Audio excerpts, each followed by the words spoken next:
So yesterday, um, unfortunately, I couldn't make it out to El Segundo. We got a notification the day before that the Lakers would be introducing DeAndre Ayton. They'd be introducing Jake LaRavia. And I had something going on in the afternoon yesterday, so I couldn't make it out to El Segundo. But they did officially announce DeAndre Ayton, Jake LaRavia. You got opportunity, obviously media there. You can ask some questions that you're curious about. And it was going to be the first time that they're going to be in a Laker jersey, a photo op, take a couple of photos, call it a day. Now I'm sure for Ayton and Jake LaRavia, they could go about their summer and not have to really worry about the Lakers for a couple of months and not worry about, getting next season started. I'm going to read a couple quotes here that came from that interview yesterday. And it's predominantly going to be for DeAndre Ayton. It's no disrespect to Jake LaRavia. I'm actually excited to see him play. I'm excited to see what he could do for the Lakers. But I think we all know, the biggest piece for the Lakers, at least up to this point, is DeAndre Ayton, how they figured out a way to get him. And the expectations are going to be on his shoulders. That's just kind of the reality of the Lakers situation. That's the reality for anybody that wears a Laker jersey, especially if you got Luka and LeBron on the roster and everything else. So I don't think I need to explain that to you. But let me read a couple quotes here. I thought there were a couple of quotes that were interesting. And then I want to kind of just key in specifically on Ayton and what some of the expectations are going to be for him this upcoming year. So here's one of the quotes that came out. One was about basically proving his critics wrong. Guys, I've said this before. If you think DeAndre Ayton is coming to the Los Angeles Lakers and Portland is saying to themselves, oh my God, I can't believe we let this guy go, and what's our franchise going to do? They're not. I read some reports out there that there was stuff out there. I think it was Jason Quick who wrote it, who's part of The Athletic, had wrote some stuff out there about how the franchise just wanted to move on. I mean, they bought out, they paid 25 of his $35 million contract just to say, yes, stay away from some of our young guns, stay away from some of our young players here. We want you to go in opposite direction. So there's no guarantee or a lock that Ayton coming to the Los Angeles Lakers is a home run or the best fit or anything like that. It's clearly not a long-term play for the Lakers as well. So Ayton was asked yesterday a little bit about his some of the criticism that comes with him or some of the question marks that comes with DeAndre Ayton, some of the reports out there about his, how much is his desire there to play the game of basketball. If you're being asked, if a question is out there, hey, does this person really care about his occupation? That's not a good thing to have under your belt. So let me read some of the quotes here because he was asked some of these questions. I like how Ayton addressed them as well. He said, most definitely, this is about the criticism. It fuels me. It fuels me up completely. And it's a different type of drive that I've been wanting to express for a long time. I think this is the perfect timing here in the purple and gold. And it's a platform that I cannot run from. He's right about that because here's what's going to happen. After every single Lakers game, people like me are going to have a microphone. Obviously, the media that circles around the Los Angeles Lakers, not just local media as well. Yes, you got the LA Times and you got the Athletic and you got the SoCal Register. You got all these different, radio stations, news stations, all that stuff. But it's more than just local media. Lakers are always a national story. Here's what he went on to say. I can show what I really am and just be around some greats to really emphasize that for me as well. It's a lot of fuel in me to prove the whole world. So got a little bit of a chip on his shoulder. I said this when the Lakers got DeAndre, and I don't think this is breaking news.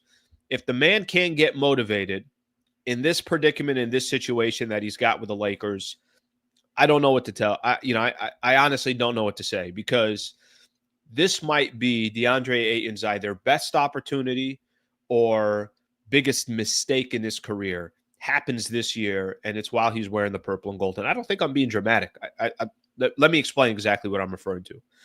What I'm referring to is DeAndre Ayton has got a 2-year deal with the Lakers. $8 million this year, $8 million next year. 8 and some change, something along those lines. If he ends up picking that player option for next year, you know what that means? That means Ayton didn't have a good year. You can if Ayton goes from 35 million a year to 8 million, that tells you more about DeAndre Ayton. That tells you more that, you know what? No, a lot of teams out there just don't trust him. A lot of teams out there don't think that he's the guy. A lot of teams out there don't think that he can be a player that you can build around, that you can be excited about, that can help sell jerseys and everything else. That can happen.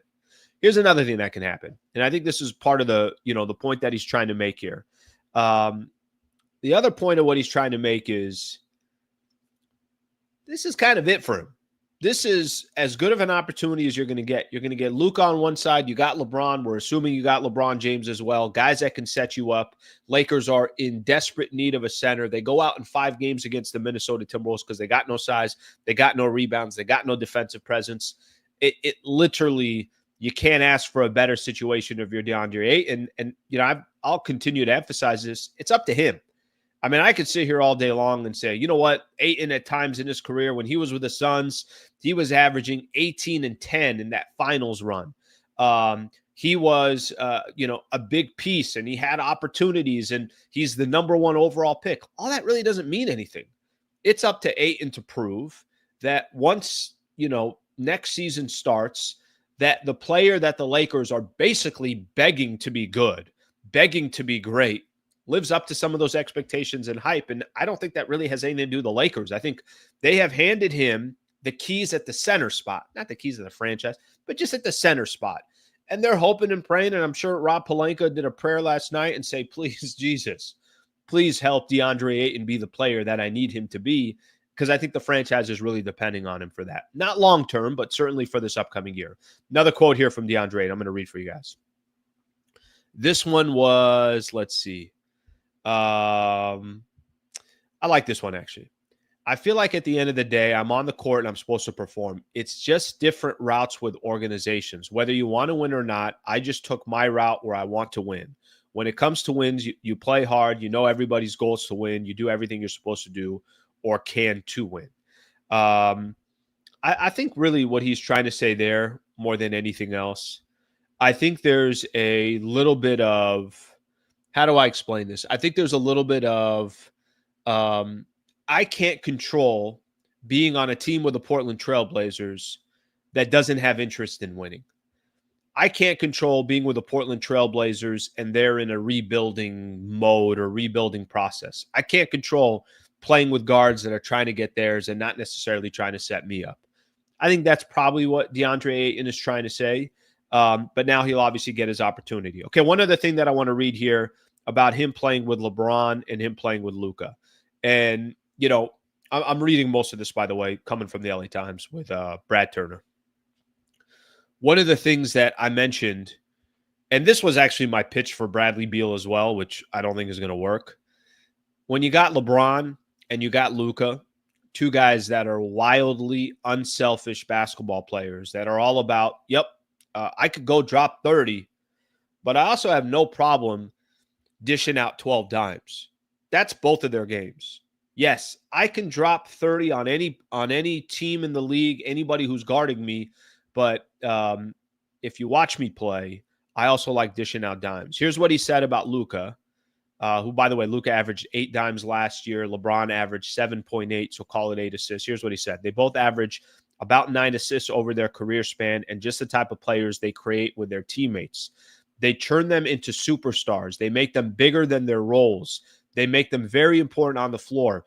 Just seeing that, finally getting the chance to go in and experience that would be big for me. Just getting back to my full form of how I used to play, coming up and being a part of the NBA Finals. It's those playmakers I'm used to having around me that's leading to win. So I think he also obviously understands the importance of the players that he's going to be playing with and put it on Luka's back. I think Luka wants that. Luka wants to have a player where he can make a player like Gafford or Lively, make them look better than they really are. That's what the greats do. LeBron's been doing it his entire career.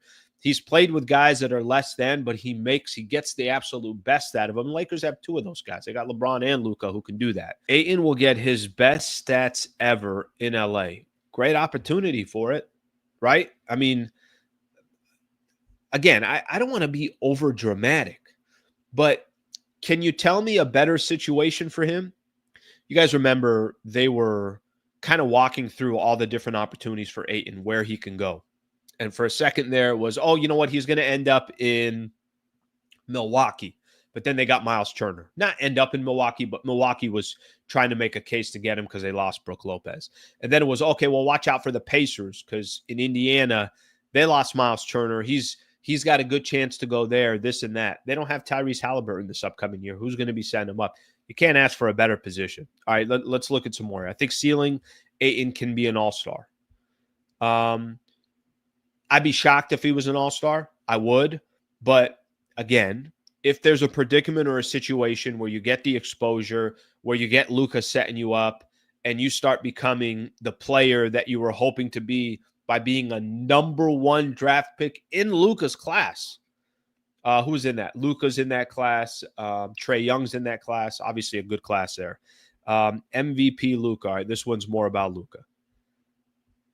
I hope Luka works out his shoulders this summer because we expect him to carry any workout for Luka. I'm in any workout. No, he is going to be expected to, carry obviously a big load. I was looking at it, and we'll have to look at the two teams, but I want to compare the Lakers and the Clippers roster, and I'll do that after I get into the Bradley Beal stuff. The one thing I will say about the way the league is winning today, it's a weird roster. Probably going to have a lot of things. It's not a terrible roster, and I'm talking about the Lakers, but it's a weird roster. You're going to need some things to go your way, and we'll see what the rest of the league does. All right, let's keep things moving here. I want to keep things moving here. Let me read one more here.